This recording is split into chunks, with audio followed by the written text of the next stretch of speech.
Bienvenue à tous dans À l'affiche. Aujourd'hui, une émission 100% livre à l'occasion de la rentrée littéraire de janvier. 482 romans, parmi lesquels ceux de David Fonkinos, La vie heureuse, Marie Darrieussecq, Fabriquer une femme, ou encore Jean-Marie Gustave Leclésio, lauréat du Nobel de littérature en 2008, qui se raconte dans Identité nomade. Et parmi les auteurs de ce cru 2024, l'écrivain algérien Boualem Sansal. Bonjour Boualem Sansal, vous faites Bonjour. votre grand retour avec Vivre le compte à rebours aux éditions Gallimard.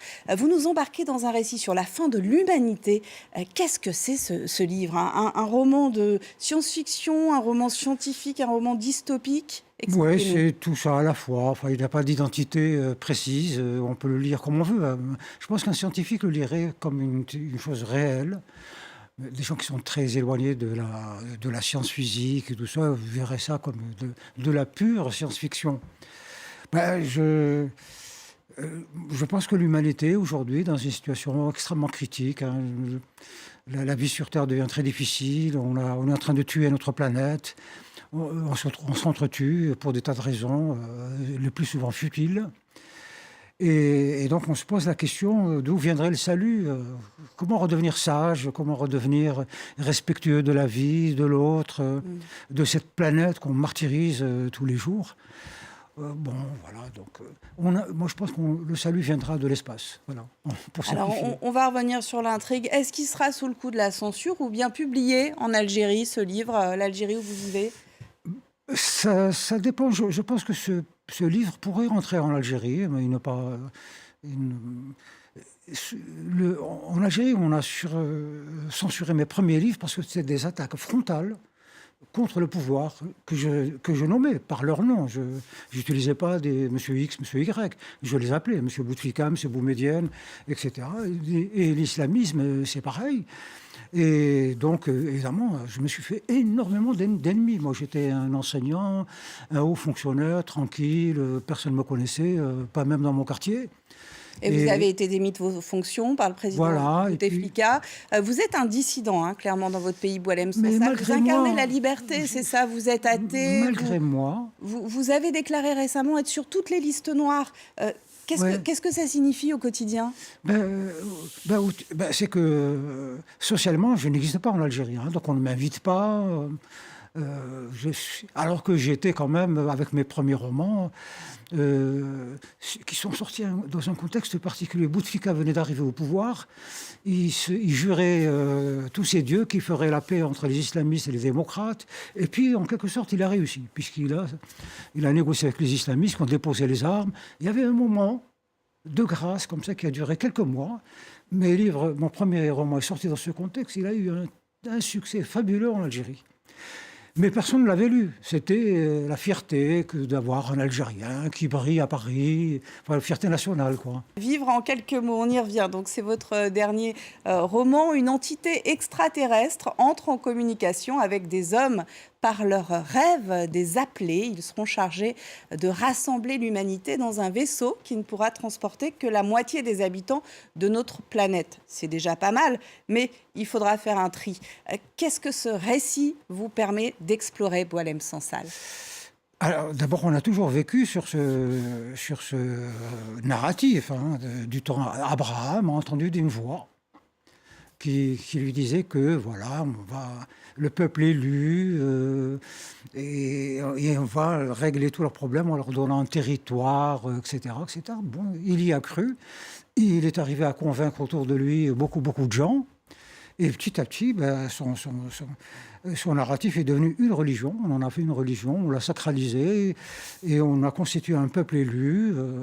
Et puis ensuite, il y a eu des déclinaisons, des lectures différentes de ce message. Ça a donné ensuite le christianisme. Et puis une autre lecture de ce message, ça a donné l'islam. Mais peut-être que ça va donner bientôt une quatrième religion, une lecture plus moderne du message d'Abraham. Donc c'est tout. Voilà. Alors moi, je dis, ne rêvez pas. Le temps des religions est fini. Maintenant, c'est le temps de la science. Et la science a très vite compris que le salut ne viendra pas de nous. Et il ne peut venir, s'il vient, il ne peut venir que de l'espace, venant d'entités infiniment plus intelligentes que nous. et qui ont le souci de l'univers. Nous, on n'est pas arrivé à faire de la Terre, notre habitat, un souci partagé par tous. Une entité on peut imaginer une entité extraterrestre qui a le souci de tout l'univers, pas seulement... C'est un livre passionnant. La lecture est exigeante. Elle est ponctuée de réflexion. C'est aussi un livre pamphlétaire. Vous écrivez que l'islam a pour jumeau l'islamisme. Où mettez-vous le curseur sur ce sujet-là ? Les discours religieux ne m'ont jamais convaincu. Il faut appel à une partie de nous-mêmes qui n'est pas rationnelle et ça nous a surtout mené vers des impasses. Donc, les guerres de religion, catholiques, protestants, entre chrétiens et juifs, et ça continue. Donc, moi, je pense qu'il faut arrêter sur ce... alors maintenant, les choses se déclinent un peu différemment. Il y a l'islam, il est là, il a eu cette démarche peut-être un peu plus pacifique que celle de l'islamisme, mais au fond, c'est le même. Ils puisent dans la même symbolique. Ils ont le même livre, le Coran, la même structure littéraire. Le Coran, les hadiths, la sira du prophète.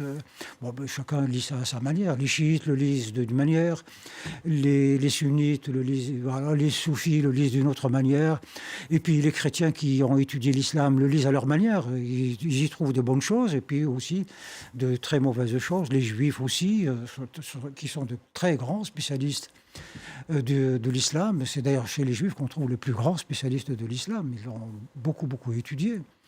Et puis maintenant, la science aussi est en train de...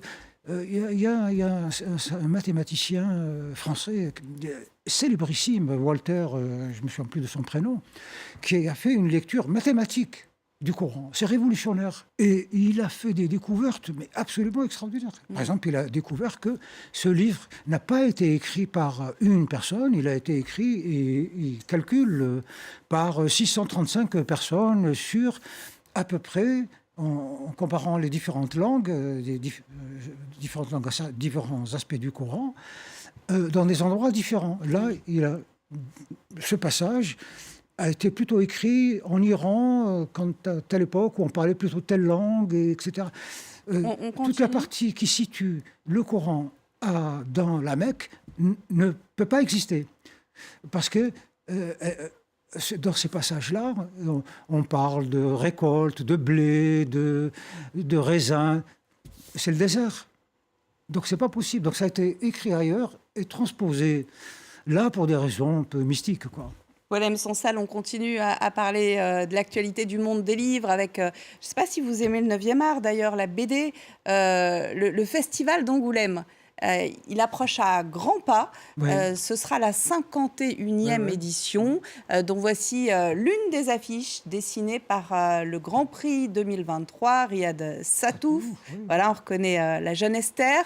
La sélection pour le Fauve d'Or ne manque pas de pépites, à commencer par le dernier volume de la trilogie Dédale. Le dessinateur américain Charles Burns met un point final à ce récit où science-fiction, art et rêve se confondent. Ça fait penser à votre histoire également, Boualem Sansal. Il nous livre quelques clés de l'énigmatique désir de film de son héros, Brian, la vingtaine, dans les années 70. Encore un très bel ouvrage, des éditions Cornelius.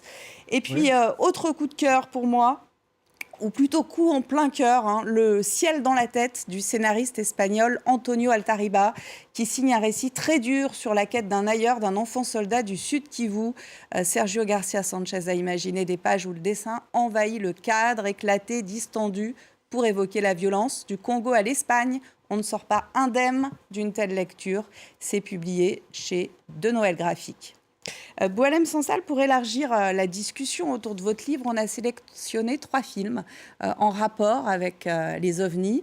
Alors, je voudrais savoir lequel a votre préférence. Rencontre du troisième type, Mars Attacks ou Independence Day? Et vous avez, si vous citez les 3 plus grands, les meilleurs, et donc je ne peux que le scientifique que je suis adhère à cela. Il y a beaucoup de vérité dans ces trucs. Ils sont construits sur des hypothèses tout à fait fondées, tout à fait. Donc c'est formidable, vraiment formidable. Ça vous a inspiré dans votre écriture, le cinéma ? Oui, Moi, j'ai toujours beaucoup lu la science-fiction. Alors, il y a la petite science-fiction de Gare. Bon, c'est pas si intéressant que cela, mais enfin, c'était une période de ma vie. À 16 ans, 17 ans, 18 ans, je dévorais 3 romans de science-fiction de Gare dans la journée. Puis après, je suis devenu de plus en plus, puisque j'ai fait des études scientifiques, plutôt allant vers vraiment les grands spécialistes. Parce que ça, ces films sont faits par des gens du cinéma. Donc, c'est une lecture différente. Moi, j'ai lu, par exemple, je sais pas, les grands Asimov, le grand spécialiste de la science-fiction, parce qu'eux travaillent sur des hypothèses scientifiques tout à fait crédibles. Ouais. Asimov avait évidemment envisagé des lois pour que l'ordinateur reste toujours soumis à l'homme et qu'à un moment donné, parce que devenant très puissant, très rapide et très intelligent, il ne soit tenté, comme dans l'Odyssée de l'espace, de se dire « mais moi, pourquoi je m'occupe de ces humains? Ils ne servent à rien, ils passent leur journée à dormir, à se disputer, donc je vais les éliminer. Ils ne servent à rien. » Mais c'est vrai, à quoi on sert? Asimov, que vous citez, Boualem Sansal, dans Vivre. Je rappelle que votre dernier roman est publié chez Gallimard. Il est disponible dans toutes les bonnes librairies. Merci infiniment. Merci à vous. On se quitte avec quelques images d'un magnifique roman graphique qui a déjà remporté plusieurs prix et qui connaît un beau succès en France et à l'international. Les guerres de Lucas, plongées dans les affres de la création du réalisateur de Star Wars. Décidément, la science-fiction nous poursuit dans cette émission. Merci.